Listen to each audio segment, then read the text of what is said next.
7 News is up early to keep you in touch with what's happening right now and right here. Watch 7 News this morning, weekday mornings from 5 to 7 on WTRF. Each year, more people choose us for emergency care, from minor bumps and bruises to major problems where every second counts.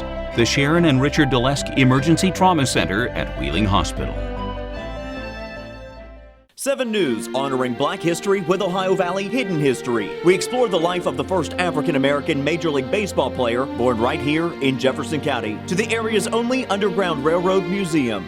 Honoring Black history with Ohio Valley Hidden History. From sunshine to severe weather, Storm Tracker 7 knows what's happening in your neighborhood, helping you where you are and helping you plan for where you're going. Meteorologists Emily Goodman and Dr. Dave Walker. 7 News, working for you.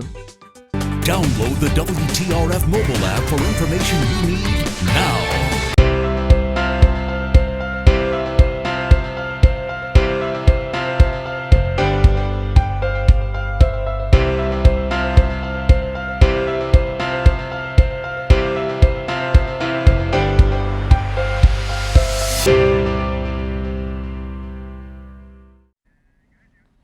Welcome to the show, a special edition of the show this week. It's NFL Conference Championship Week. We'll be talking about the big game between the Pittsburgh Steelers and New England Patriots, giving prediction at the end of the show.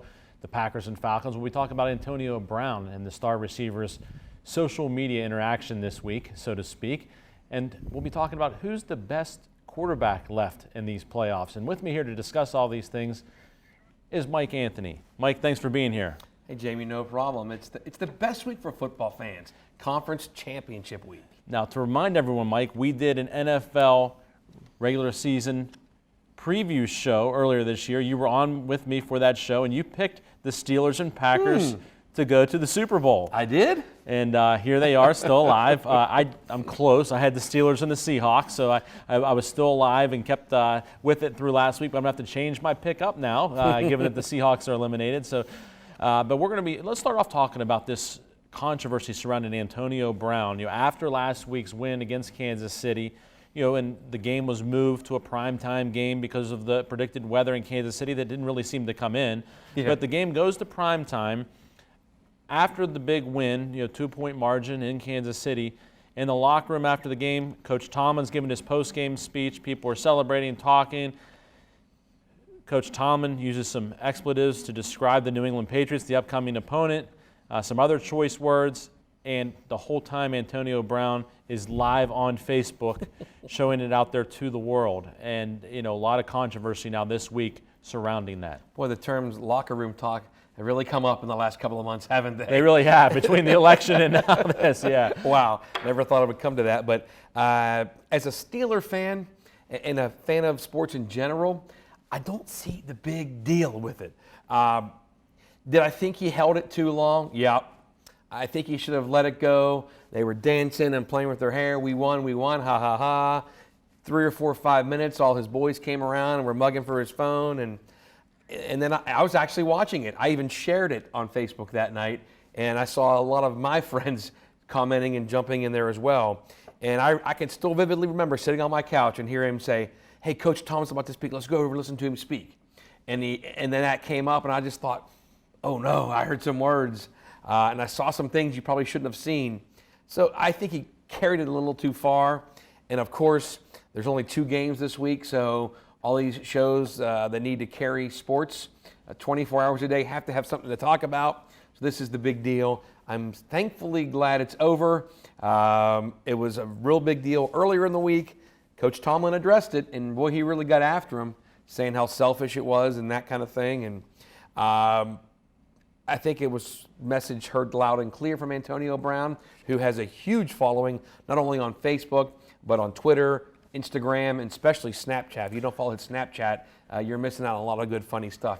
Well, he and James Harris. Here's a guy that, off-season, Dancing with the Stars, gained a lot of social media followers as a result of that, and is a very dynamic individual, very colorful individual who likes to be in the spotlight and, is a lot of fun, to be quite frank. And I don't think he meant any ill will toward this. I don't think he was trying to do any harm. He was trying to have a good time. That's what he likes to do, is just have fun.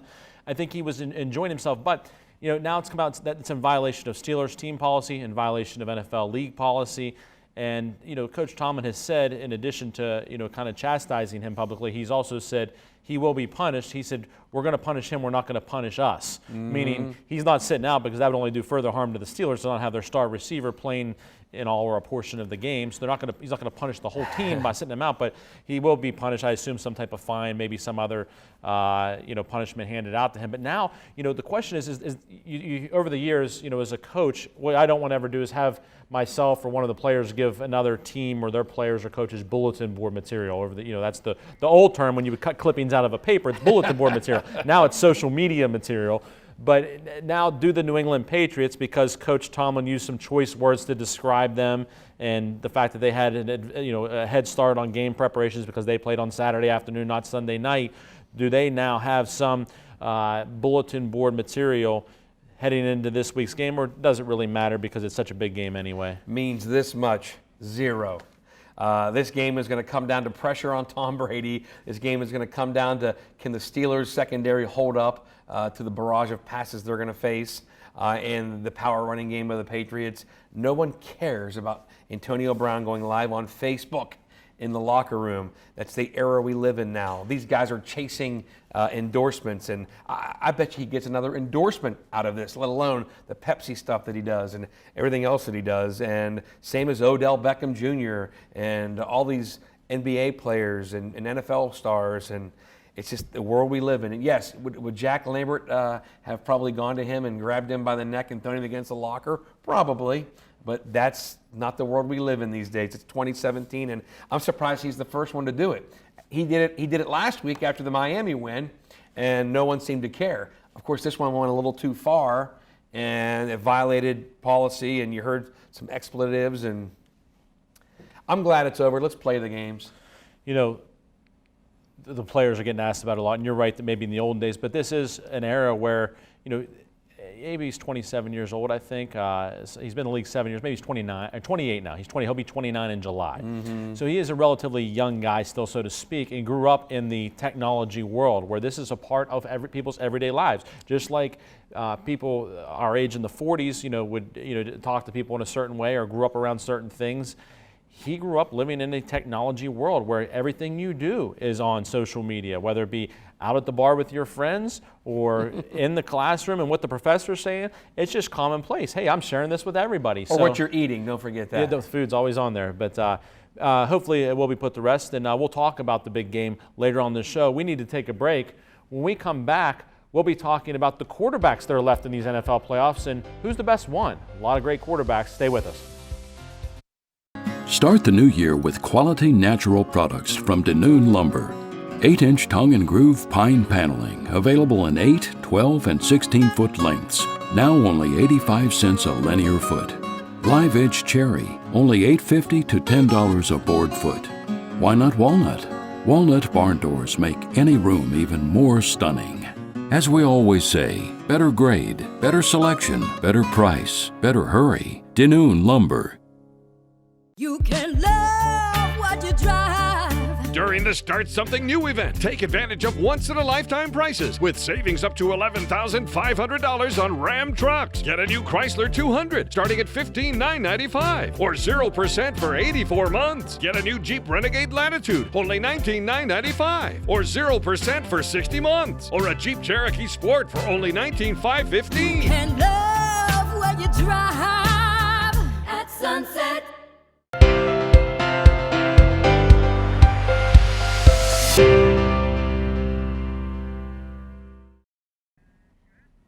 Welcome back to the show. We're talking all NFL playoffs this week, with it being Conference Championship week. And with me is Mike Anthony, former sports anchor here at WTRF, and now account executive at Wheelhouse Creative, client relations specialist. And Mike, we've been talking about these playoffs and the quarterbacks that are left, or maybe for the best in terms of an entire group when you get to Conference Championship week in history. To have 4 quarterbacks of this caliber all playing on the same weekend in the playoffs. You've got Aaron Rodgers from Green Bay going against Matt Ryan from Atlanta. Of course, you have Tom Brady, 4-time Super Bowl winner, going against Ben Roethlisberger, 2-time Super Bowl winner in Pittsburgh, who'll be playing up in Foxborough. So, these great quarterbacks. So let the debate begin. Who's the best one left? I mean, if you had, you got to hitch one of them to your team. It's conference championship week, and you had your pick. Who would you take? Well, the cream always seems to rise to the top, doesn't it, Jamie?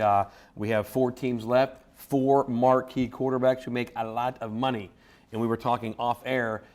Who else may be in the upper echelon of quarterbacks? Maybe Russell Wilson. Drew Brees with a great year. Drew Brees with a great year. The team didn't do well, so he doesn't get the attention. Yeah, a lot like Phillip Rivers, a lot of big numbers, not a whole lot of wins. But yeah, these 4 quarterbacks definitely are unbelievable quarterbacks. And now I think Matt Ryan is the Johnny-come-lately. Always been consistent, but now they win the division. They're a top seed or number 2 seed, and they just keep putting up numbers. Well, and Matt Ryan, this year, number 1 in QBR in the league in the regular season, number 2 in passing yards per game. But no Super Bowl wins yet, no Super Bowls. And, that's the thing he does not have in common with these other 3. Aaron Rodgers has 1, Ben Roethlisberger has 2, Tom Brady has 4, none for Matt Ryan yet. Is this the year he could get there and do it? And it's funny, I mentioned Matt Ryan because you asked me who's the best quarterback still. A lot of people who know a lot more about football than us that cover it daily may say Matt Ryan here. Because the numbers he's putting up. But Big Ben Roethlisberger's awfully hard to brush off. Tom Brady's awfully hard to brush off. Aaron Rodgers, who made an unbelievable play down the sideline to put him in the field goal position to win that game, was unbelievable. So to ask that question, you have to go with Brady. He's been consistent. He came out of nowhere as a 6th-round pick, and he's got 4 Super Bowls. Everyone's saying he's the greatest of all time, and he probably is. I'm a Steeler homer, so I'll take Big Ben if you want me to win 1 game, with a footnote to Tom Brady. Well, here's the thing, Mike. As I mentioned, Matt Ryan doesn't have the Super Bowl yet, but you have a great quarterback like Dan Marino who never won a Super Bowl. Yeah. And, if you go the entire career without winning a Super Bowl, you can still be a great quarterback, but until it's hard to put him in that category at this point in his career because he's not a Dan Marino. He doesn't have the 13, 14 years in the league and setting all the records, et cetera, and he doesn't have a Super Bowl. So, maybe someday he could be in that category. He hasn't shown it to me yet. And I, having played the quarterback position, being a coach, to me, there's a lot more playing quarterback than just the yardage and how many points your team puts up. There's those intangibles that come with the quarterback position, which is being able to lead your team to wins. And when you look at a guy like Aaron Rodgers and what he's been able to do, pulling rabbits out of his hat, with Hail Marys and late game passes, like last week, the pass, was unbelievable. Unbelievable pass. Great catch, too. It was. Amazing catch. But, he sets up the field goal. Immediately upon catching the snap, he rolls out to his left on design play. Great play design by the Packers, but rolls out there. But just throws the ball, rolling to his left, the right-handed quarterback, to a guy that's on the sideline and just threads it in there, 30 yards downfield to set up the game-winning field goal. An unbelievable play, and just shows what kind of talent he has to be able to throw a football. There's about 20% of people who know how hard that is to roll that way with everything making noise around you and the slide one down the sideline. If that's 5 more feet to the left and it's hard to throw that ball to the sideline, it's out of bounds, game's over, they're out. Let's talk about Ben. Here you've got a guy who has some really unique attributes at the quarterback position. I mean, the size. Let's start with not just the height, but he's 265 pounds or whatever he is, somewhere close to that. A few extra cheeseburgers and maybe a little adjustment in the team roster, and he's up to 275. But here's a guy who is so difficult to bring down. And if you looked at him, even the long pass he threw to AB, he sidesteps a guy with his size, still able to sidestep a guy, throw it down the field, right on the money. Late in the game, the pass to clinch the game. The 3rd down. Yeah, the 3rd down late in the game, the one where he had to kind of move to his right and throw it to AB on the sideline was a heck of a throw. I mean, he threw that ball before AB really had broken open. Heck of a player, but he's got the 2 Super Bowl wins, but hasn't been overly impressive in those Super Bowl wins. Against Arizona, the pass late in the game to win the game. But the first time against Seattle, very young in his career, Super Bowl 40, not the best game by him. But he's had a great consistency throughout his career. And then you look at Tom Brady, and of course 4 Super Bowls, tying the great Joe Montana for the most ever by a quarterback. And the big question with him is, number 2 in QBR this year, still 4th in passing yards per game. But he always has that cloud over him. Is he doing it legitimately? Is he cheating? Even my 7-year-old son Jay says to me, "But Dad, he's a cheater." That's the reputation. Jay Bird busted that one out. Yeah. That's so good. I mean, who is the best? Games on the line. It's hard to not take Brady because of the success that he's had in winning 4 Super Bowls, something that no one else has exceeded in the history of the NFL. Hard not to take him, but so you're going Brady 1 to answer your own question, right? Well, I like our guy in Pittsburgh too, and I think Rodgers is awfully good. By the time it's all done, Rodgers may be the best, depending on what he does the remainder of his career. Yes. But if I had to pick one guy to go into battle with this weekend, it'd be hard not to take Tom Brady because of the history of success. But with that being said, I like Ben Roethlisberger's grittiness and how the team seems to rally around him. He's a tough guy. He fits the Pittsburgh Steelers image. He fits what that team has been made of over the years. So I think it's interesting that each one of these guys maybe fits the city that they're in and the team they're with a little bit. And they've drafted or selected these guys well over the course of the years to fit that franchise's identity. For a pass over 20 yards, I'll put Brady 4th of the guys who are left, because you're going to see him throw in crossing routes and underneath routes there's no doubt. all the time. He's going to be looking at Edelman, and he's going to that little. Here he comes across the field. That's what he does. That's how they win. Well, give me Ben, give me A-Rod, then Brady, then Matt Ryan. Again, you can't go wrong with any of these guys this week. But to answer your question, I'll be the homer and take Ben, because he set all kind of great records. He extends plays. Sometimes he gets foolish and throws the interception, which I fully expect him to have one at Foxborough. Remember, it's a road game. Something like that's going to happen. But, I'm not a huge Brady guy, so I'll drop him down a little bit. Got to make our buddy Mike McLeod a little upset if he's watching the show. He loves Tom Brady. Give me Ben, give me A-Rod number 2, and then give me Brady 3, Matt Ryan 4. You could flip those, too. You can flip that from 4 to 1, and you'd still get some great quarterbacks, that's for sure. We'll continue talking about these quarterbacks as we preview the games, which we'll do right after we take this break. Stay with us on the Jamie Bordas Show. Panhandle Cleaning and Restoration has been restoring homes after disasters for nearly 4 decades. Through that experience, we present Panhandle Custom Homes, Kitchens, and Baths. We handle your entire project, from concept to completion, working with you every step of the way. From the budget-minded upgrade to a fully custom remodel, you can trust the Panhandle name. Panhandle Custom Homes, Kitchens, and Baths. Welcome home. Jim Robinson Toyota is not only breaking the ice, we're breaking records by helping more and more people drive away in a nicer, newer ride. Save on a 2017 Toyota RAV4 with $1,000 customer cash or 0% financing for 60 months. Or drive off in a 2017 Toyota Camry with $1,000 customer cash and 0% financing for 72 months. Break out of the cold by driving home in a nicer, newer ride from Jim Robinson Toyota, your dealer for the people.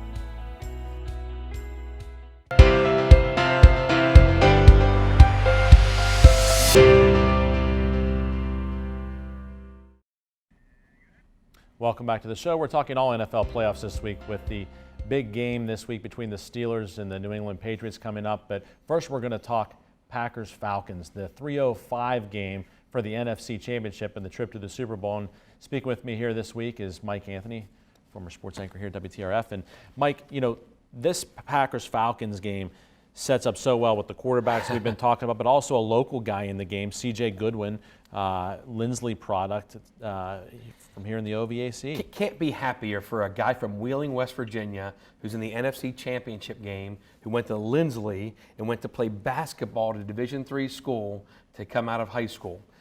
Gets his shot with the Pittsburgh Steelers on a practice squad. Doesn't work out after a year. Works out with the Falcons.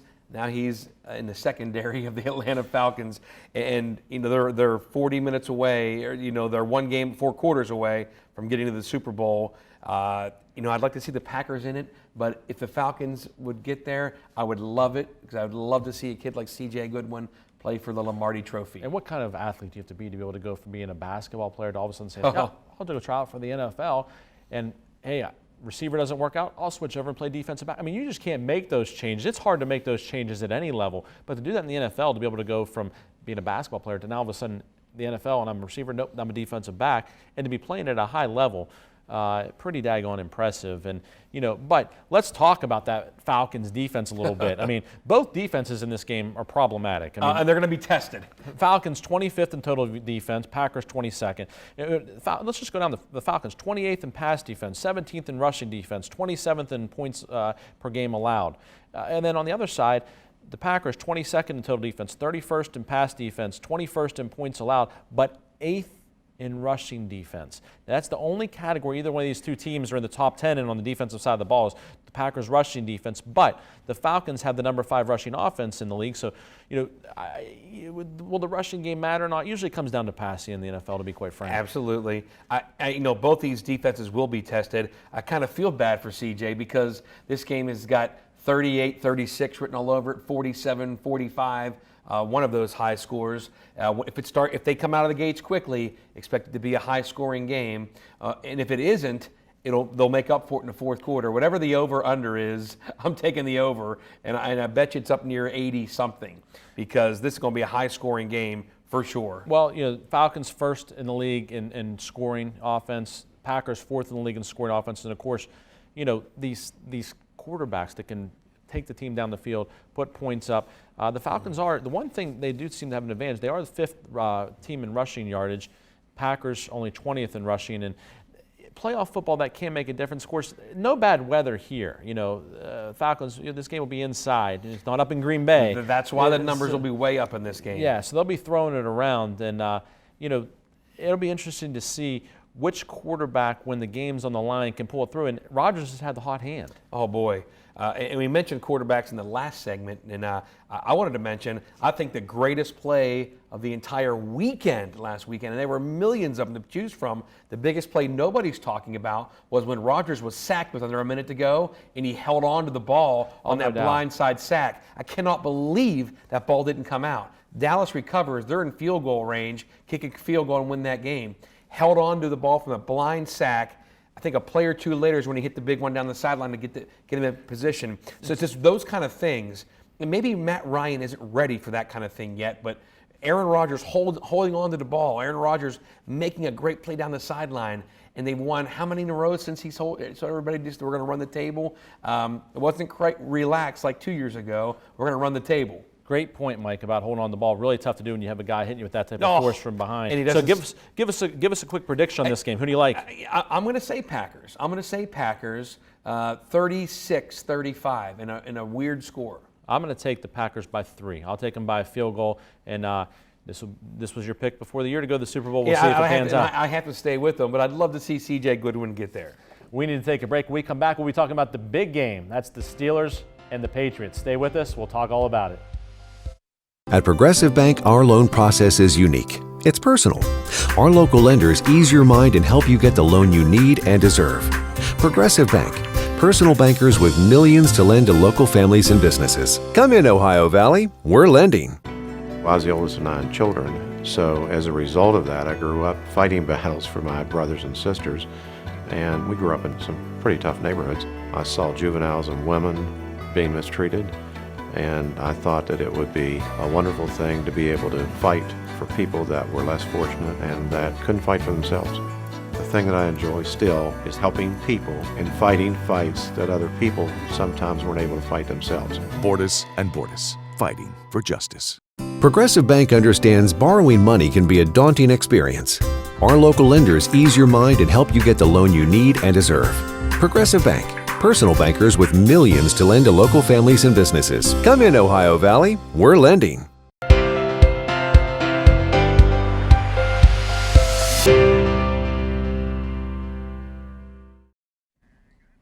Welcome back to the show. We're talking all NFL playoffs this week, and it's time to talk about the big game between the Pittsburgh Steelers and the New England Patriots. That'll be right here on WTRF at 6:40 p.m. on Sunday night. And let's get right out of the gate here. With me is Mike Anthony, former sports anchor here at WTRF. And Mike, let's give our predictions right out of the gate, and then we'll talk about why. So who's going to win this game? As a true homer, I'm taking the Steelers. I picked them on this show before the season started to play the Packers, so I'm going to stay with that prediction. I'm going to say Steelers 27, Patriots 26. Where are you coming up with these oddball scores? I like these crazy scores. Of course, the Steelers always go for 2. I don't think they will in this game unless they need to, but that's the score I'm going with. I feel like Chris Berman, since he's retiring, I'm going with crazy scores like he always does, but I don't feel great about the Steelers going into Foxborough, but they are clicking on all cylinders, and here's why I'm picking them. I think the defense is playing very well right now. You got to get Brady moving. You got to bring different blitzes, and everyone says this every week. How do you get him off his spot? Well, Bud Dupree's playing out of his mind right now for the Steelers. He really is. He looks like the number 1 pick. Yeah. He looks great. These last 2 playoff games, he's forced some pressures and fumbles and made some TFLs, tackles for losses. I think he is going to have to make 1 or 2 of those, and then everyone else has their average game. Anything else above average, I give the Steelers a good shot to win. Maybe James Harrison continues to get around the edge and maybe get one of those strip sacks on Brady from behind that we're used to seeing him do. It's interesting you mentioned that, Mike, because I think that's one of the keys to the game. I think if the Steelers can get some pressure on Brady and get a strip sack somewhere in the first half, and I think they really have a shot. I'm going to take the Steelers by 3 in this game. I did pick the Steelers also to go to the Super Bowl before the year started on this show, and I'm going to stick with them. I think some of the keys of the game, red zone efficiency is one of my big ones. Last week the Steelers 6 field goals and just couldn't convert when they got down there. I thought some questionable play calling. Get the 1st and goal at the 5. Ben checks off to a pass. We don't get the ball to Le'Veon. The way he was chewing up yardage, I thought very questionable. We could have run the ball, I think, at least twice and probably gotten it into the end zone. You have the tip pick. You have some problems down there. Another time that was 2nd and 2, and we threw the ball twice in a row, end up having to give the ball up or settling for field goals. So I think that combined with turnovers is always a big factor in any level of football. But I want to look at the tight end play also. No Rob Gronkowski, out for the Patriots, and I think if, it looks like Ladarius Green's probably going to be out, been in the concussion protocol for several weeks now. But I think if Jesse James can have, make a difference, so if they can get the ball to him 5-6 times, I think that can make a real difference here. And also Le'Veon Bell in the passing game, ran for over 1,200 yards this year. But if Bell can get involved in the passing game this week, like he has in a number of weeks, I think that can be a real factor. And let's look at the guy on the other side of the ball too, LeGarrette Blount. Of course, former Steeler, let go by the Steelers. Patriots pick him up. He's had a ton of success there the last couple of years. And, of course, he and Bell got into some trouble together, when he was in Pittsburgh. One of the reasons he was let go or led to was ultimately being let go. And he has a chip on his shoulder. He wants to prove to the Steelers that they should have kept him there. But I'm sort of glad he's gone out of Pittsburgh. Le'Veon Bell has been the best running back the Steelers have had in a long time. What he's done the last 2 weeks has been yeoman's work. And yes, keep feeding him the ball. That's for sure. I can guarantee you one thing. Boswell won't kick 6 field goals this week. Well, that's for sure. NFL playoff record, of course, last week, 6 field goals, so not likely. But, I think the Steelers need to avoid digging themselves into a big hole early in this game. I mean, if they can keep it real tight and then find a way to make a big play with the playmakers they have, with AB, with Bell, and with those young guys that are coming on, Eli Rogers, Ayers, these young receivers are really coming on and making a difference. And I think that the Steelers have enough playmakers on both sides of the football to do it. But, the Patriots, number 1 in scoring defense, number 3 in scoring offense. They've been impressive on both sides of the ball all year. So this will be a very tough one, but I think the Steelers can get it done. Mike, I really appreciate you being here today to give your predictions and your thoughts on the games. No problem. Go Steelers. Yeah, you've got your terrible towel, right? Absolutely. All right. Well, I hope that everyone enjoys the games this weekend. I hope you've enjoyed the show today. And we'll see you next week, hopefully talking about a Steelers victory here on the Jamie Bordas Show.